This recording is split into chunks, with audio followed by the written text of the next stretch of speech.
क्या होगा जब एक राजा अपनी रानी को ढूंढने निकलेगा और उसकी नन्ही बेटी घर पर उसका इंतजार कर रही होगी।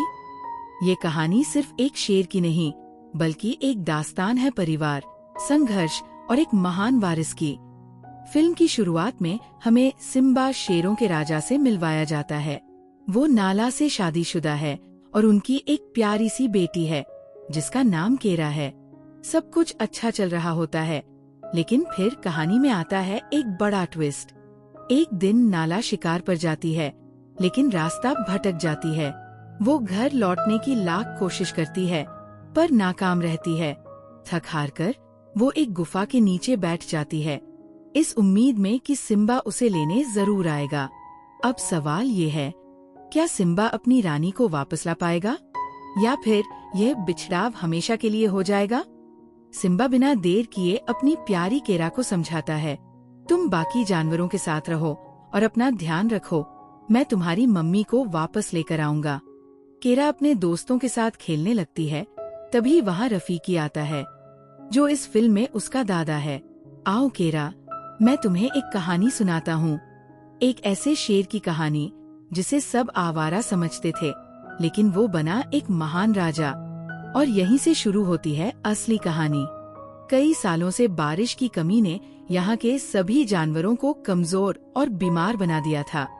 इसी दौरान मुफासा ने अपने माँ बाप से पूछा, वो कौन से पहाड़ है जहाँ से लाइट आ रही है?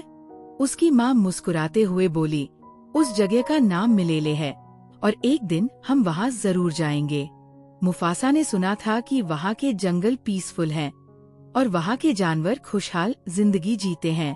इसी बातचीत के दौरान अचानक आसमान में काले बादल छा गए और फिर कुछ ऐसा हुआ जिसने सबको चौंका दिया।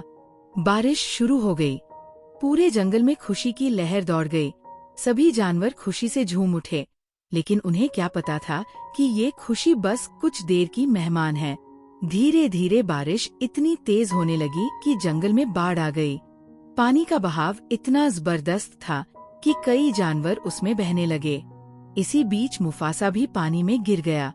उसके पिता ने उसे बचाने के लिए छलांग लगाई और किसी तरह अपने दांतों से पकड़कर उसे बाहर निकाल लिया। लेकिन जैसे ही मुफासा सुरक्षित किनारे की तरफ बढ़ा, एक और डेंजर उसका इंतजार कर रहा था। अचानक पानी के तेज बहाव के साथ एक विशाल हाथी भी बहता हुआ आ गया। हाथी के टकराने से वो ब्रिज जिस पर मुफासा खड़ा था टूट गया और मुफासा एक बार फिर बाढ़ में समा गया। पर कहानी यहाँ खत्म नहीं होती। किस्मत ने उसका साथ दिया और उसे पानी में एक लकड़ी का तिनका मिला।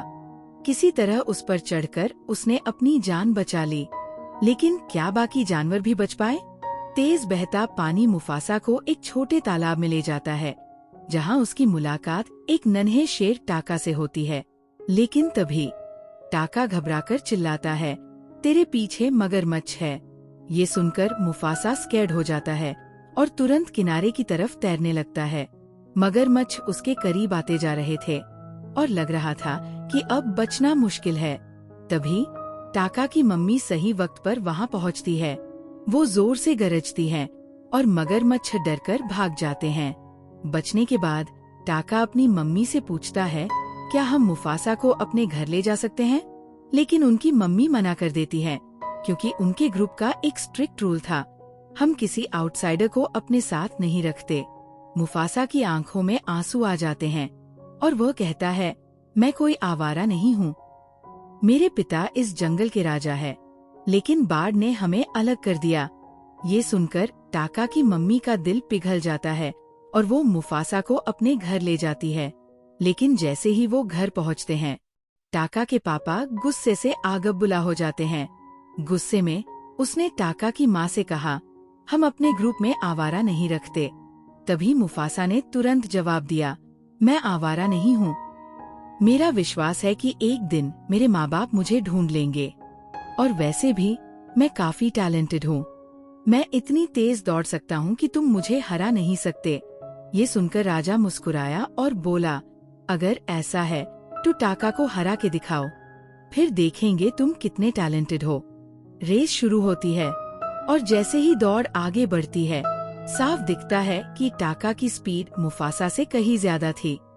वो तेजी से आगे निकल रहा था, लेकिन तभी मुफासा गलती से पानी में गिर गया।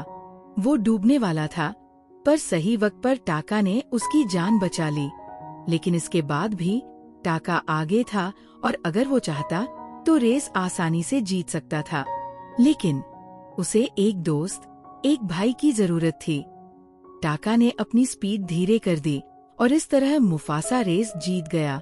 इसे देखकर टाका के पिता गुस्से से आग बबूला हो गए। तुम रेस क्यों हारे? लेकिन टाका खुश था, क्योंकि उसे एक सच्चा भाई और एक दोस्त मिल गया था। लेकिन तभी उसके पिता ने एक शब्द कहे जो कहानी का असली मोड़ थे। टाका, सावधान रहना। जिसको तुम अपना भाई समझते हो, वही तुम्हारा सब कुछ छीन सकता है। और फिर मुफासा और टाका साथ खेलने लगे, बड़े होते गए। लेकिन क्या उनकी दोस्ती हमेशा बनी रहेगी, या फिर तकरार की आग सब कुछ जला डालेगी? और फिर हम देखते हैं, सब कुछ नॉर्मल चल रहा था, लेकिन एक बात जो थोड़ी वियर्ड थी, वो ये कि टाका के पापा कभी भी मुफासा को अपनी टीम का हिस्सा नहीं मानते थे। उनकी नजर में वो बस एक भटका हुआ इंसान था। लेकिन एक दिन जो हुआ, उसने सब कुछ बदल दिया।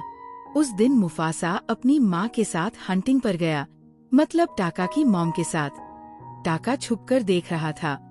जैसे ही उन्होंने एक हिरन का शिकार करना चाहा, तभी एक बड़ा खतरा उनके सामने आ गया, सफेद शेर। ये सफेद शेर न सिर्फ ताकतवर थे, बल्कि उनसे कहीं ज्यादा डेंजरस भी। जैसे ही उन्होंने अटैक किया, टाका तुरंत छिप गया, लेकिन उसकी मॉम ने उसे देख लिया। वो समझ गई कि सिचुएशन कितनी सीरियस है। फिर एकदम से वो सफेद शेर हिरन पर अटैक करने लगे और टाका की मॉम उनके सामने आ गई। एक डेंजरस फाइट स्टार्ट हो गई। अपनी मॉम को बचाने के लिए मुफासा ने अकेले ही उन सफेद शेरों से लड़ाई लड़ी। एक शेर को तो उसने वहीं खत्म कर दिया। उसके पार्टनर को ये देखकर डर लग गया और वो भाग निकला। जब मुफासा वापस आया तो टाका की मॉम ने सबके सामने अनाउंस किया, अगर मुफासा नहीं होता तो आज मैं जिंदा नहीं होती। ये सुनकर सब शॉक हो गए। जो लड़का एक भटका हुआ शेर समझा जाता था, वही आज एक असली हीरो बन गया। राजा ने पहली बार मुफासा को सच्चे दिल से बुलाया और कहा, मैं तुम्हारा हमेशा आभारी रहूंगा। तुमने मेरी पत्नी की जान बचाई है।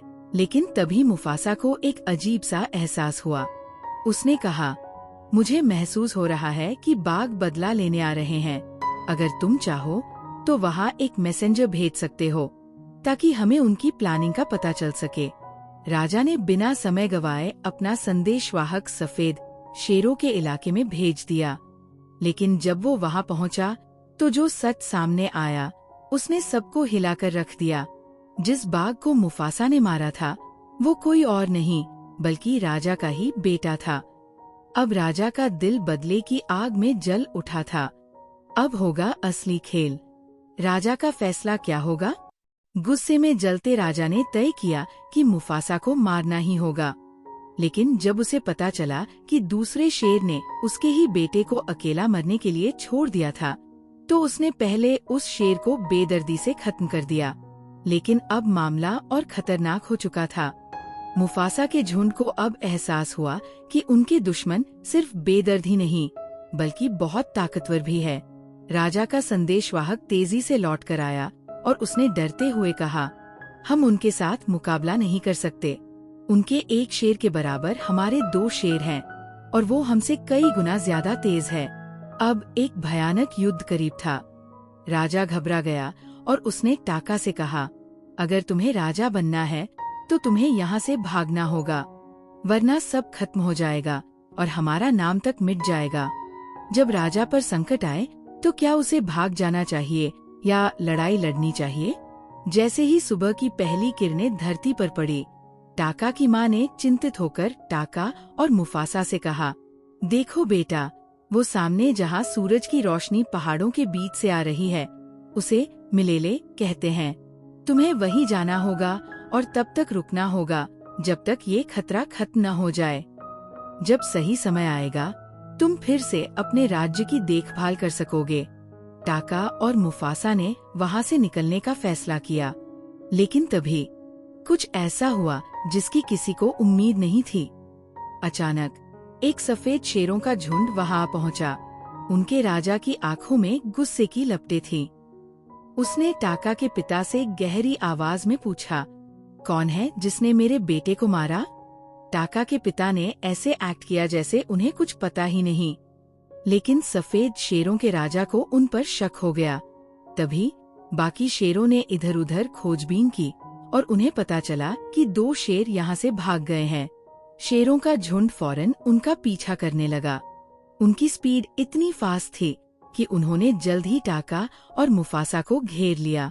मुफासा ने टाका से कहा, हमें यहाँ रुककर लड़ाई करनी चाहिए, लेकिन टाका ने घबराकर जवाब दिया, नहीं, वो हमसे ज्यादा ताकतवर हैं, हमें भागना चाहिए।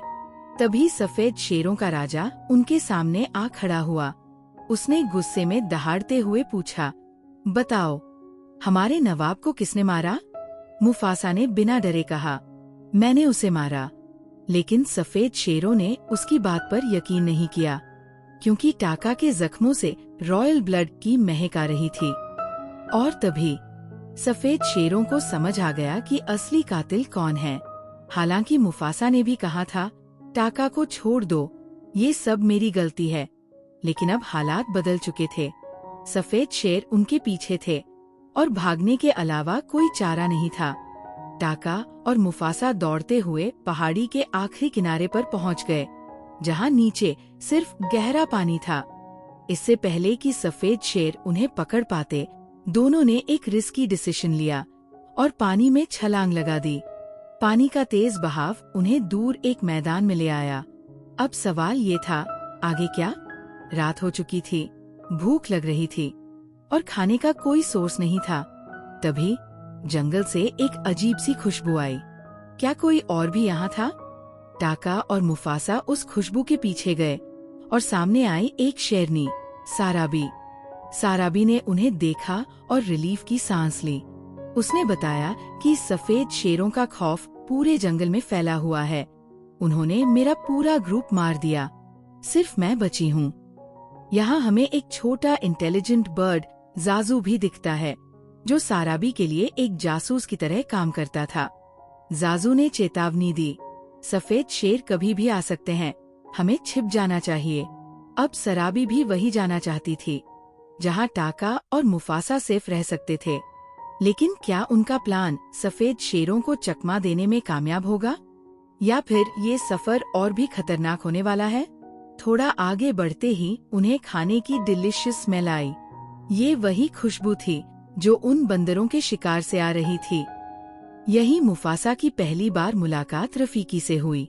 उस वक्त रफीकी जवान था, लेकिन उसकी हालत अच्छी नहीं थी। बाकी बंदरों ने उसे ग्रुप से बाहर निकाल दिया था। अब ट्विस्ट ये था कि जब मुफासा, टाका और सराबी रफीकी का शिकार करने वाले थे, तभी रफीकी ने एक शॉकिंग बात बताई, मुझे मिलाले का रास्ता पता है। ये सुनकर तीनों हैरान रह गए। मुफासा ने शक भरी नजरों से देखा और कहा, सच सच बताओ? रफीकी ने तुरंत जवाब दिया, हाँ, मैं वहीं रहता था और अब वहाँ जा रहा हूँ, क्योंकि मेरा भाई वहीं रहता है। लेकिन ये भाई वाली बात झूठ थी। सच ये था कि रफीकी को मिलाले का रास्ता पता था और यही उसकी सबसे बड़ी ताकत थी। जब ये तीनों समझ गए कि वो उन्हें रास्ता दिखा सकता है, तो उसे शिकार करने का इरादा छोड़ दिया और अपनी गैंग में शामिल कर लिया। अगली सुबह सफर जारी था, लेकिन रफीकी को हवा से आभास हुआ कि सफेद शेर अभी भी उनका पीछा कर रहे हैं। सराबी को यकीन हो गया कि ये सफेद शेर उनकी पूरी पीढ़ी को खत्म करना चाहते हैं। इसीलिए उसने टीम को रोकने से मना कर दिया और कहा, हमें बिना रुके चलते रहना होगा। रास्ते में टाका ने मुफासा को एक सीक्रेट बताया, मुझे सराबी पसंद है। मुफासा मुस्कुराया और उसे सलाह दी, अगर तुम्हें उसे इम्प्रेस करना है तो उसकी खुशबू का जिक्र करो, जैसे मैंने महसूस किया कि उसके शरीर से गुलाब की पंखुड़ियों की खुशबू आती है। टाका ने वैसा ही किया और सराबी सच में इम्प्रेस हो गई।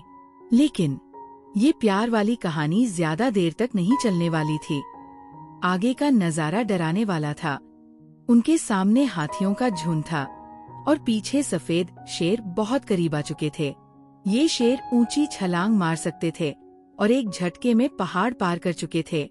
सराबी ने एक पेड़ पर चढ़कर मधुमक्खी का छत्ता तोड़ दिया और बस फिर क्या था, चारों तरफ मधुमक्खियां ही मधुमक्खियां हो गई। हाथियों का पूरा झुंड बौखला गया, इधर उधर भागने लगा और इसी अफरातफरी में सफेद शेर भी बीच में फंस गए। लेकिन असली मुसीबत अभी बाकी थी। जैसे ही हाथी भागे, सराबी पेड़ पर स्टक हो गई। वह एक कमजोर शाखा से लटकी हुई थी और फिर शाखा टूट गई और सराबी सीधे हाथियों के बीच जा गिरी। हाथियों के भारी भरकम कदम उसे कुचल ही देते, लेकिन तभी मुफासा ने एंट्री मारी। वो बिजली की तेजी से आया, सराबी को एक तरफ धकेला और खुद अपने शरीर से उसे प्रोटेक्ट किया। मुफासा ने सराबी की जान तो बचा ली, लेकिन हाथियों की स्टैम्पीड से पहाड़ियों की दीवारें टूटने लगी।